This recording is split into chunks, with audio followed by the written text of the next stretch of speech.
Thank you, Rubina. So, we're on the theme of a light in the dark. I'm going to tell you about a metaphoric light in the dark. I'm going to tell you about Corrie ten Boom, who was a member of the Dutch resistance during the Nazi occupation, a concentration camp survivor, and a remarkable peace activist.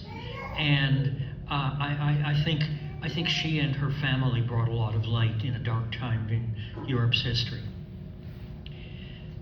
The ten Boom family lived in Haarlem, the Netherlands, and they were a family of clockmakers. For many generations, the men in the family learned the clockmaking trade and went into it.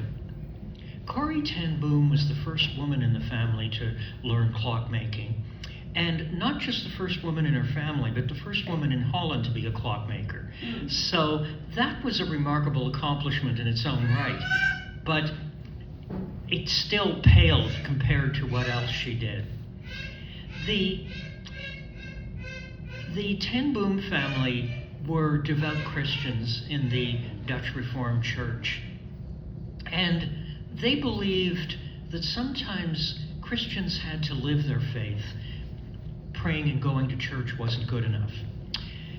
And one of those times came when the Nazis occupied Holland, and they saw very quickly that their Jewish fellow citizens were in great danger. And they joined the resistance and turned the home that they lived in over top of their clockmaking studio into a safe house where refugees who were escaping the Nazis could hide until it was safe for them to get away. And it's estimated the ten Boom family helped about 800 Jewish refugees escape, and they also offered harbor to the members of the Dutch resistance, who were also in danger and needed some assistance. The members of the Dutch resistance created a room, a hidden room in the house. It held 6 people, not very comfortably, but it could hide 6 people. And it had a door that was so cleverly disguised you could look right at it and not know you were looking at a door with a room behind it. There were Nazi collaborators in Holland at the time, and one of them ratted out the ten Boom family, and a whole lot of Nazis showed up and arrested the entire family and about 35 resistance workers. But remarkably, they didn't find any of the refugees that were hiding in the house.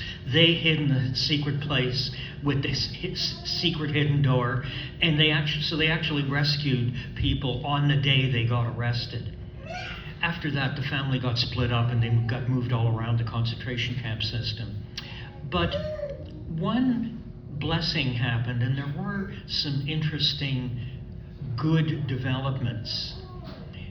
The Corrie ten Boom had an older sister named Betsy, and she loved her sister. Her sister was like a mentor to her. And they got moved around together, and they eventually found themselves in Ravensbruck, which was a famous women's prison. And when they got there, it was a horrible place. It was dirty, crowded. They had to sleep on uncomfortable beds, and they weren't adequately fed, but they had to work very hard. And when they got into their sleeping quarters in the barrack where they had to sleep, Corrie felt a pinch. There were fleas infesting the room that they lived in. And she was in despair. How could this be happening? This is terrible. And she watched her older sister, Betsy, kind of go into a trance state. It was like she wasn't there anymore. She was talking to her deity. And then Betsy suddenly lit up, and she said, look here, it's right here in the Bible, 1 Thessalonians. Be grateful for everything. What do we have to be grateful for? Well, we're together, aren't we? We didn't get separated. Yes, that's true. Let's be grateful for that. And what about these Bibles that we have in our hands? You know, we could be killed for having this. This is contraband. We're not allowed to have this in the concentration camp. Yes, we did manage to get our Bibles past the guards. And we have to be grateful for the fleas. And Corrie ten Boom said, wait, that crosses a line. I'm not going to be grateful for the fleas. Yes, you have to be grateful for the fleas. And she said, thank you, God, for the fleas. Now, there was another unusual blessing that came to Betsy ten Boom. She was not in good health. And someone, I think, had pity on her and gave her one of the easiest work assignments. She had to knit socks with a group of women who did that. And she was a very good knitter. She would finish her daily allotment in half a day. And then she started organizing her group in the barrack, and they started to do a Bible study. And this was completely illicit under the rules of the camp. They could have been executed for doing this, but this little act of defiance really fired up the women and gave them hope. And one unusual thing that they noticed was the guards were all over the place, snooping, paying attention to everything they did, but the guards never came into their sleeping barrack. One day, Betsy was with her knitting group, and she called a guard over. It's something we don't understand about our assignment. Can you explain it to us? Well, I'm not going into that barrack. It's full of fleas. They didn't want to get fleas in their uniforms and bring them back to where they slept. So Betsy triumphantly went back to her sister and said, we haven't seen guards in our barrack because they're afraid of the fleas. Haven't those fleas done a good service for us? And Corrie ten Boom had to agree that yes, the fleas did do a good service for us.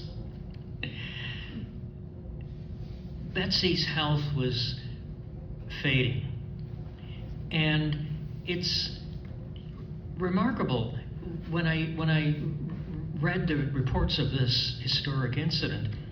Corrie ten Boom is the one who became famous in history, but Betsy was a really important part of it. Her health was failing.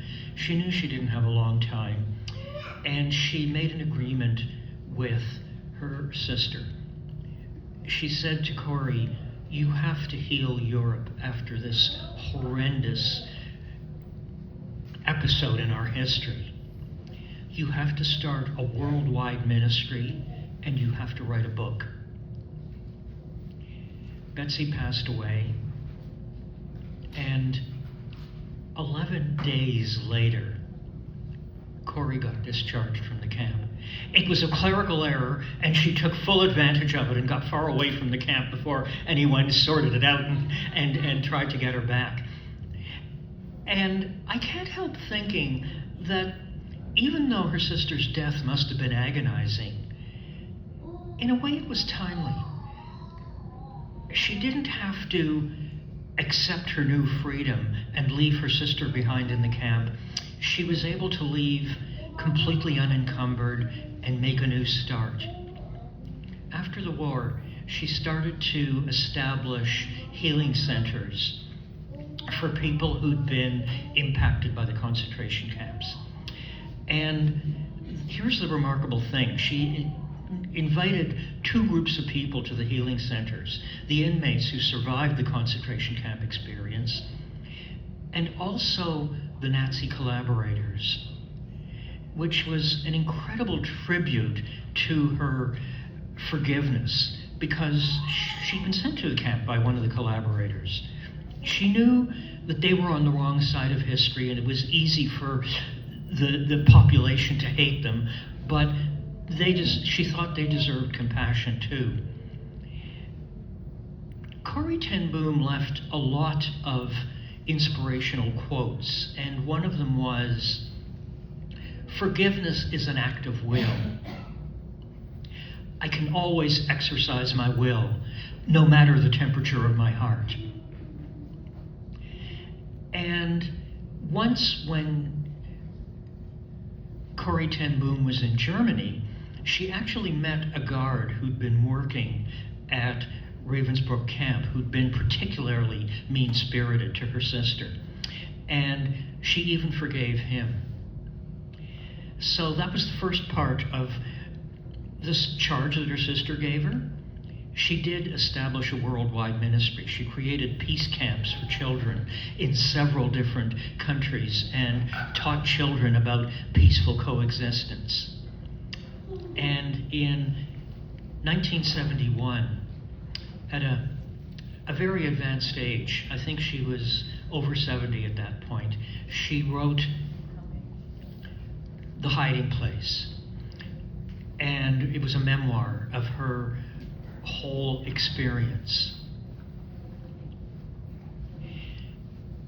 And that really drew her to the attention of the world, more than the publicity she already got.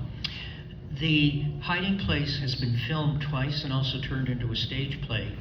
But as far as I'm concerned, what's more important is that historians, academic historians, consider it a really important record of what happened during that era. Betsy ten Boom, Corrie ten Boom, died at age 91, and I would say she completed all the tasks that her sister gave her, and I think she exemplifies a light in the dark.